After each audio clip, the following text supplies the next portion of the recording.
ये दो शब्द लिखा हुआ बिलीव, यहाँ पे एक शब्द लिखा थिप।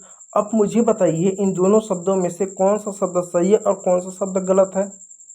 ये पहचान करना कठिन है क्योंकि इन दोनों शब्दों में एक ही चीज कॉमन है, क्या कि यहाँ पर देखो आई ई है, यहाँ पे ई आई है, यहाँ पर आई ई है, ई आई है। और बच्चे क्या करते हैं पढ़ने में लिखने में इन शब्दों का, विशेषकर लिखने में ना, इसी शब्द का आमतौर पर मिस्टेक करते हैं। तो हम ये समझेंगे कि कब आई ई का प्रयोग करते हैं और कब ई आई का प्रयोग करते हैं, जिससे आपकी जो लिखने की कला हो वो बेहतर हो, आप कम अशुद्धियाँ करके चीज़ों को लिखें। और भी जानते हैं कुछ नियम को कि आखिर इसको पढ़ना क्यों है। तो आज की इस वीडियो में हम जो है ई आई और आई ई के नियम को पढ़ेंगे। तो क्यों पढ़ते हैं वो पहले जान लेते हैं। सबसे पहले ताकि हम इंग्लिश के शब्दों को सही स्पेलिंग यानी सही वर्तनी के साथ लिख सकें। उदाहरण के लिए लोग अक्सर रिसीव लिख देते हैं, जो कि ये गलत है। सही स्पेलिंग क्या होता है, जबकि सही स्पेलिंग होती है रिसीव की स्पेलिंग ये होती है, ना कि यह। लोग अक्सर गलत लिखते हैं, इसलिए पढ़ना जरूरी है। जब आप इस नियम को पढ़ेंगे ना, ये वाला रूल नंबर 1, सबसे पहले रूल को जानते हैं कब कब इसका प्रयोग है। आई बिफोर यानी आई से पहले, ई एक्सपर्ट आफ्टर सी। अब देखिए जब ई नहीं हो तो आई पहले आता है और ई से यानी आई ई लिखते हैं, लेकिन अगर ई हो तो ई आई लिखते हैं। अब आपको नियम बिल्कुल नहीं समझ में आएगा, मैं आपको समझाता हूँ। देखिए जब कभी भी अंग्रेजी के किसी भी शब्द में आपको क्या मिल जाए, सी मिल जाए, क्या मिल जाए, सी मिल जाए। जब भी अंग्रेजी के किसी भी शब्द में आपको सी मिल जाए तो सी के बाद हमेशा ई आई आता है। अंग्रेजी के किसी भी शब्द में हमेशा सी के बाद ई आई आता है, लेकिन अगर किसी भी शब्द में यदि सी नहीं है तो हम क्या लिखते हैं, हम जो है आई ई को लिखते हैं। अब एग्जाम्पल तौर पर देखिए कुछ शब्द मैं बताता हूँ। यहाँ पे एक शब्द है बिलीव, तो बिलीव में देखो आई ई है, क्या है, आई ई है। क्यों आई ई है, क्योंकि यहाँ पर सी नहीं है। आप यहाँ देखो रिफिल लिखा हुआ, रिफिल में भी आई ई है, आई ई है।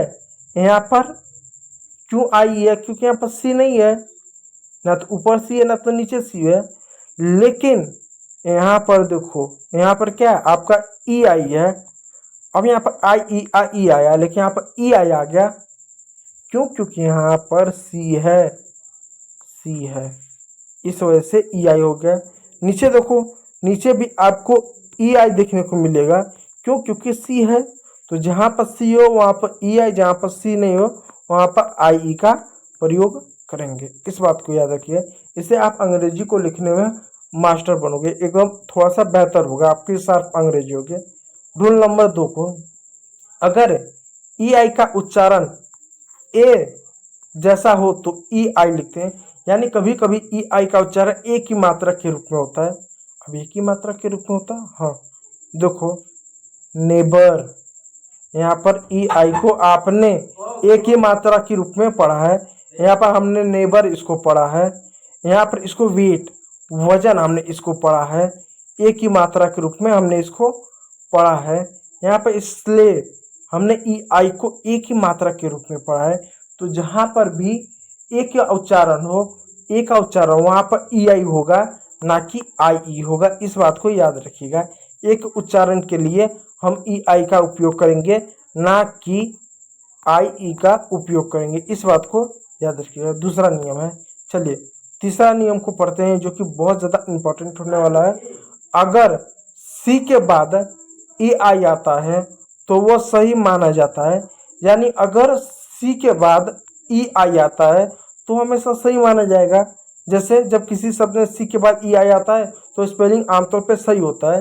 जैसे मैं आपको एग्जांपल देता हूँ, रिसीव, सी है, सी के बाद क्या ई आई आया तो सही है। सीलिंग, सीलिंग में सी के बाद ई आई आया है तो सही है। डिसीव, डिसीव में सी के बाद ई आई आया है, सही है। याद रखें सी के बाद ई आई हमेशा आता है। चलिए रूल नंबर 4 को, जिन शब्दों का अंत CEIV से होता है उनमें हमेशा EI होता है। यानी जिस शब्दों का अंत CEIV सीवी से होता है उनके अंत में EI होता है। कुछ शब्द ऐसे होते हैं जो CEIVE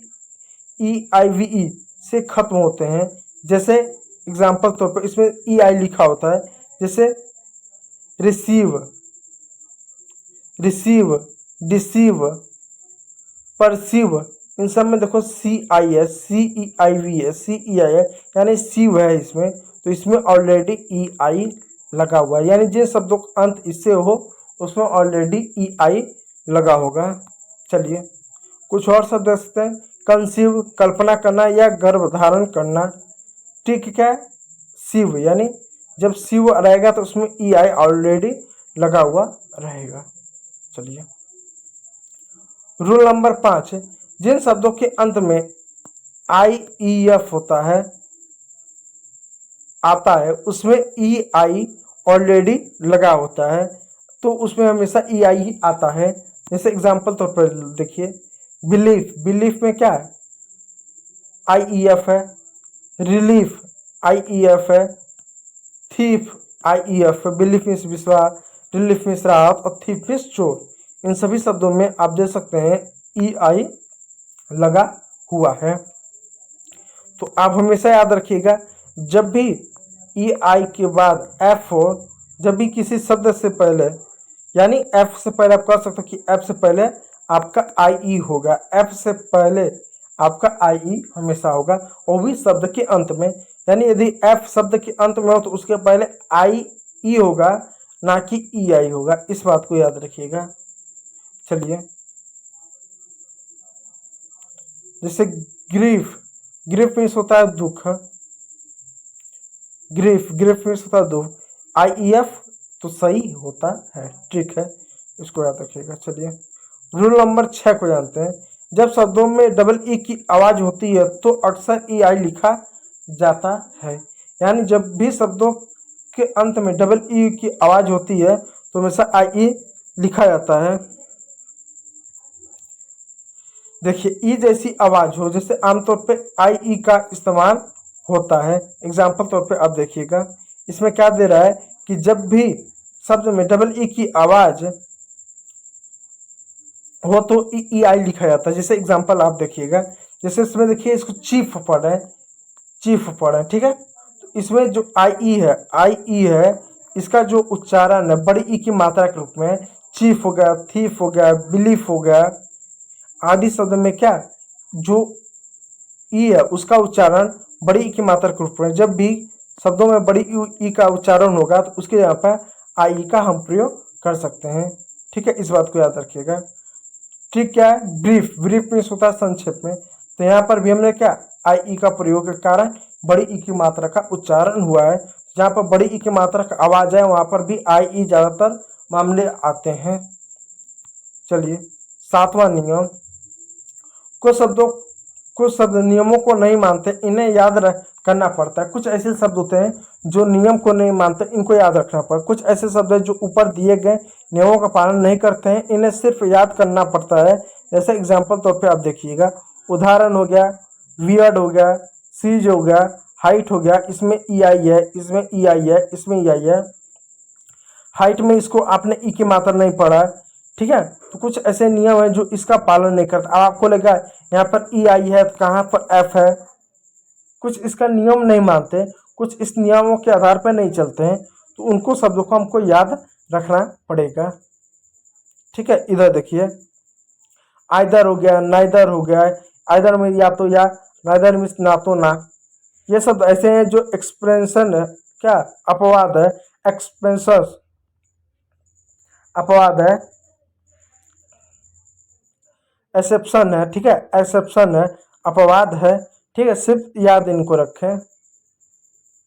रूल नंबर 8, फॉरेन यानी विदेशी शब्द नियम नहीं मानते। कुछ ऐसे विदेशी शब्द होते हैं जो नियम नहीं मानते, जो शब्द दूसरी भाषाओं से अंग्रेजी में आए उनके अक्सर EI और IE और EI के नियम नहीं मानते हैं। जैसे एग्जाम्पल तौर पे देखिएगा, एक शब्द है फॉरेन, तो फॉरेन में देख सकते हैं ये भी नियम नहीं मानते हैं। जैसे कैफीन, कैफीन यानी चाय, कॉफ़ी में कॉफ़ी, एक कॉफ़ी है, कॉफ़ी यानी चाय, कॉफ़ी में पाए जाने वाला पदार्थ हो गया, प्रोटीन हो गया। तो ये ऐसे शब्द हैं जो विदेशी शब्द है, फॉरेन हो गया, कॉफिन हो गया, प्रोटीन हो गया आदि जो शब्द हैं ये क्या इधर भी देख सकते हैं। फिर वियर्ड हो गया, सीज हो गया, ये ऐसे शब्द हैं जो विदेशी शब्द हैं, जो ये भी इस तरह के नियमों को पालन नहीं करते। जो आगे नियम हमने देखा ना, इन नियमों का ये लोग पालन नहीं करते हैं, इस बात को याद रखिएगा, इन्हें भी याद करना पड़ेगा। 9वां नियम, आई ई और ई आई का प्रयोग आवाज और अक्षरों पर निर्भर करता है। यानी जो आई ई है और ई आई है, इसका कब उच्चारण होगा ये आवाज के ऊपर भी निर्भर करता है। जैसे जब अंग्रेजी शब्दों में ई की आवाज होती है तो आमतौर पे ई आई लिखा जाता है। जब भी अंग्रेजी के शब्दों में बड़ी ई की आवाज होती है तो ई आई लिखा जाता है। जैसे लेकिन अगर सी के बाद आ रहा हो तो ई आई लिखा जाता है, लेकिन अगर सी के बाद आ रहा है तो ई आई लिखा जाता है। जैसे एग्जाम्पल तौर पर देखिए, थीप, तो थीप हो गया, तो थीप में क्या है, यहाँ पर बड़ी ई का अब उच्चारण हो रहा है, आवाज आ रहा है, तो यहाँ पर क्या लिखेंगे, आई ई लिखेंगे। यहाँ आप देख सकते हो बिलीफ, बिलीफ में भी क्या बड़ी ई की मात्रा आ रही है कि नहीं आ रही, इसलिए हमने ई आई का प्रयोग किया। लेकिन वहीं पर आप देखो रिसीव, रिसीव में भी बड़ी ई की मात्रा आ रही है, लेकिन बड़ी ई की मात्रा आने से पहले सी का उच्चारण आ रहा है, इसलिए यहाँ पर ई आई का प्रयोग हो जाएगा। इस बात को याद रखिएगा। सी के बाद ई आई, सी के बाद ई आई जैसे डिवाइस, डिसीव यानी धोखा देना। ए जैसी आवाज जैसे नेबर, पड़ोसी। ए जैसी आवाज जैसे वेट, तौलना। ई की आवाज आईसी सी के बाद, और ई आई ए की आवाज यानी ई आई का प्रयोग करेंगे। ये जो है आपके वो अपने ट्रिक है, इन ट्रिकों को याद रखिएगा जिससे आपको अंग्रेजी के इन शब्दों का प्रयोग करने में आसानी होगा। मुख्य रूप से ये जो 9वां नियम है इसको बेहतर ढंग से याद रखिएगा, ये क्योंकि ये जो नियम है ये नियम सारे नियमों की जो भी है पोस्टमार्टम एक तरीके से कर दे रहा है। बस इसी नियम को आप याद करें। मैं इस टॉपिक को समझने के लिए, इस टॉपिक को मैं भी जब लिखता हूँ आई ई को या ई आई को तो हमेशा क्या है 9वें नियम के आधार पर ही काम करता हूँ, जिससे मुझे सरल होता है अंग्रेजी को लिखना। तो वीडियो यदि अच्छा लगा तो लाइक कीजिएगा, चैनल को सब्सक्राइब कीजिएगा। वीडियो देखने के लिए बहुत बहुत धन्यवाद।